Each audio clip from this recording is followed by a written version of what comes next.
could see what a shoulder looks like.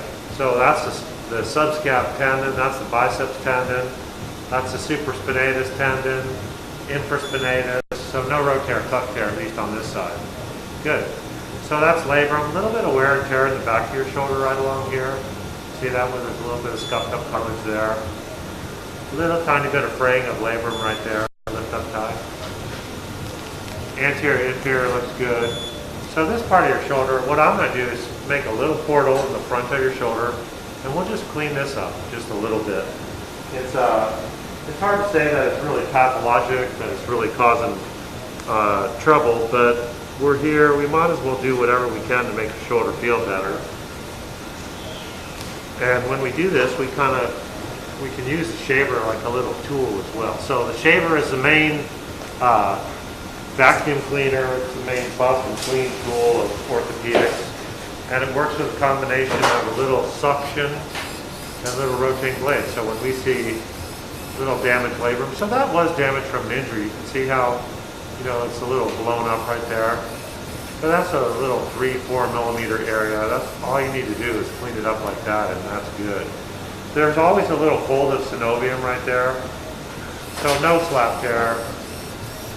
You hurt your shoulder right there once before too, because you can see how there's just a little tiny bit of scuff tissue right there, and then there's a little tiny bit of scuff tissue right there. So evidence of a couple little injuries, but nothing big. And this side of the rotator cuff looks good. So we do a little bit of cleanup work, and then we're going to go into the bursa. So the scope comes out of this part of your shoulder.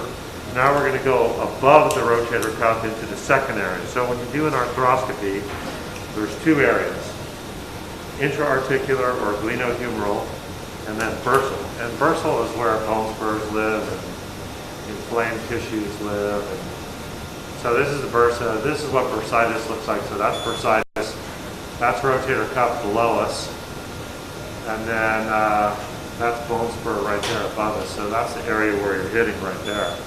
So what we're going to do is sneak in here with a shaver, and we're going to clean up the bursa first. So when you have bursitis for a long time, this tissue gets all inflamed, and when it gets inflamed, it mediates pain and snaps and grinds and catches and stays irritated. So we want to vacuum out all the old bursitis. Normal bursal tissue is like cellophane or plastic wrap. It's one cell thick, and you can see through it.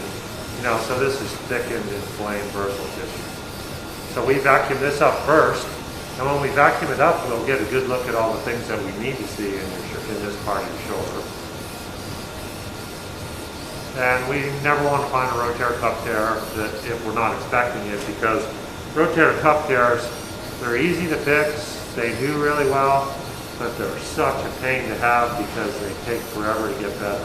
A rotator cuff tear means 6 weeks in a sling, and really no use of your arm for 6 weeks, and then limited use and taking care of it after that.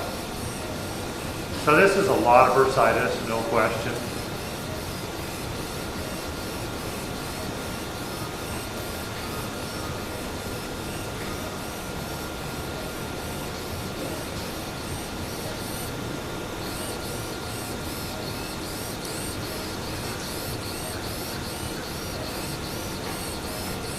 And then, so that's your collarbone.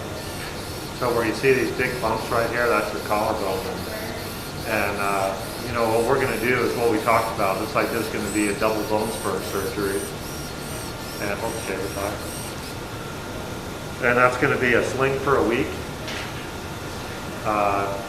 Physical therapy starting after a week. And when I rotate it, sometimes the focus goes, and you got to get that focus just right there.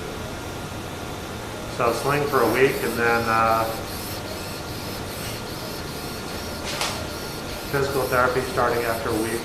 That's your collarbone, and what the collarbone should look like a chicken bone. And what you're going to see is it's all lumpy on the bottom, and when you see that dark color in there, it means there's absolutely no cartilage in that joint. And what happens is this bone hypertrophies right here, so then your whole rotator cuff starts to rub up against this bone, get bursitis. So what we're going to do is an acromioplasty and distal clavicle excision once we get all this cleaned up.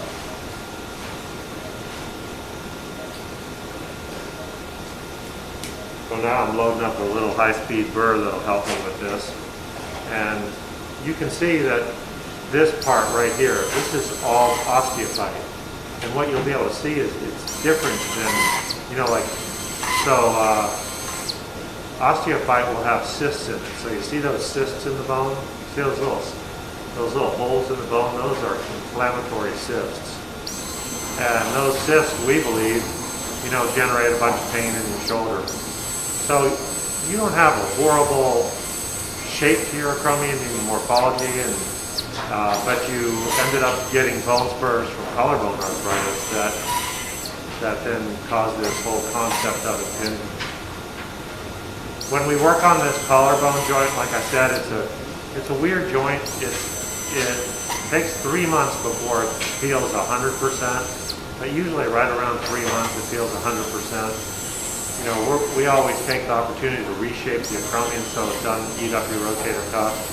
And the good news about these surgeries that we do on shoulders is that they, you know, they're kind of protective. Once you have this done, you know, if you have this done before you tear your rotator cuff, then usually you don't tear your rotator cuff. And, you know, so it's a way of avoiding 6 to 6 week in a sling joy and a long, slow recovery of rotator cuff surgery.